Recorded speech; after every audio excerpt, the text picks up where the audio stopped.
কেউ কথা রাখেনি। সুনীল গঙ্গোপাধ্যায়। কেউ কথা রাখেনি। ৩৩ বছর কাটল, কেউ কথা রাখেনি।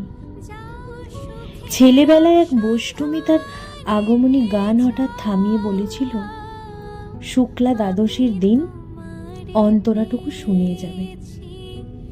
তারপর কত চন্দ্রভোগ অমাবস্যা চলে গেল, কিন্তু সেই বৈষ্ণবী আর এলো না। 25 বছর প্রতীক্ষায় আছি। মামা বাড়ির মাঝি নাদের আলী বলেছিল, বড় হও দাদা ঠাকুর, তোমাকে আমি 3 প্রহরের বিল দেখাতে নিয়ে যাব। সেখানে পদ্ম ফুলের মাথায় সাপ আর ভ্রমর খেলা করে। নাদের আলী, আমি আর কত বড় হব? আমার মাথা এ ঘরের ছাদ ফুঁড়ে আকাশ স্পর্শ করলে তারপর তুমি আমায় 3 প্রহরের বিল দেখাবে? একটাও রয়েল গুলি কিনতে পারিনি কখনো। লাঠি লজেন্স দেখিয়ে দেখিয়ে চুষেছে লস্কর বাড়ির ছেলেরা।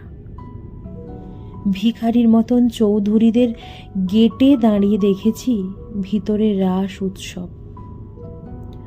অবিরল রঙের ধারার মধ্যে সুবর্ণ কঙ্কন পরা ফর্সা রমণীরা কত রকম আমোদে হেসেছে। আমার দিকে তারা ফিরেও চায়নি।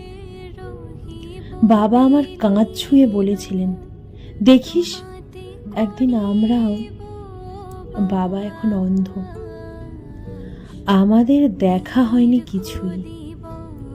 সেই রয়েল গুলি, সেই লাঠি লজেন্স, সেই রাস উৎসব আমায় কেউ ফিরিয়ে দেবে না।